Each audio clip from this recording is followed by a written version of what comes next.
Hello guys केमिति अछंती आपण माने आज मु नै आसी गोटे यूनिक रेसिपी नडियार गोटे मिठाटे ना सुजी ना छेना जदि घर को कौनसी मेहमान आसंती ताले आपण फटाफट ए भलिया बनै के आपण देबे से एते खाई खुशी हेबे। आपण को रिक्वेस्ट करिवे आउ थरे बनेबा पई। एबे मु कढ़ई रे तेल नेली सेथिरे ए भली नडिया को छड़ेई बड़ साइज भी रखिछि छोट साइज भी रखिछि ते ताको मु फ्राई कर नउछि।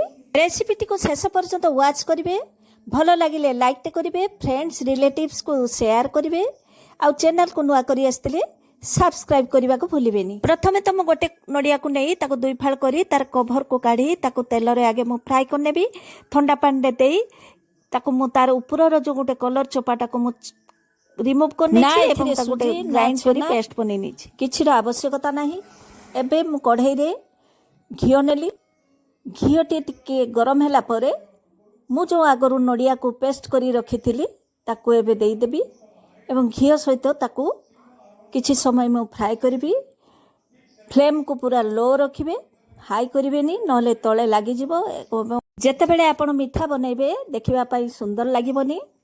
एबे यह परफेक्ट बनी जाइछि सेथिरे आमे खीर देई देबा। खीर को मु आगरु फुटे की रखी थी एथिरे मु अल्प अल्प देई ताको मु गोटे बाइंडिंग टे बनेबी।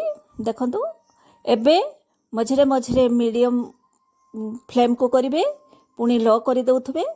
एबे सेथिरे मु चीनी की दउची एठी मु आधा कप चीनी नेछि एथिरे मु अमूल को देबी सेथि पई चीनी टिके परिमाण कम रखुची। अमूल रे मिठा अंश थाए एठी गोटे कप मु अमूल दे देली पुनी बार बार ताको ए भली घांटीबा पई पड़िबो।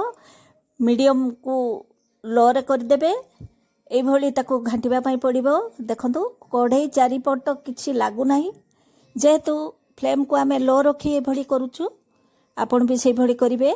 एबे सेथरे मु गुजराती के दे दोची दुईटी गुजराती दे देली पुणी फ्लेम को मीडियम करिवे एई भली ताको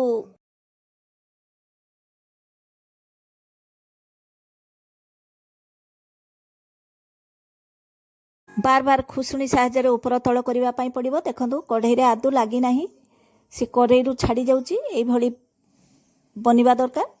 एबे ताको ठंडा हबा पई किछ समय छाड़ी देबा।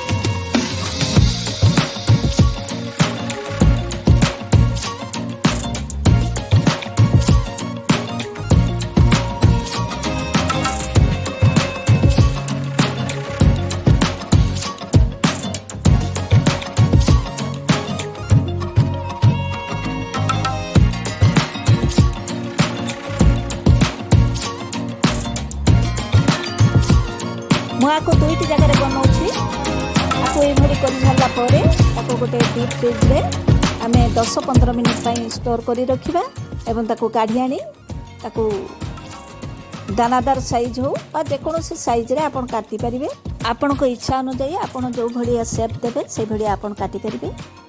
देखंतु ये गोटे साइज रे मु काटुची आ गोटे जगह रे मु काजू पेस्ता ए सब दे ताको पुनी काटिबी।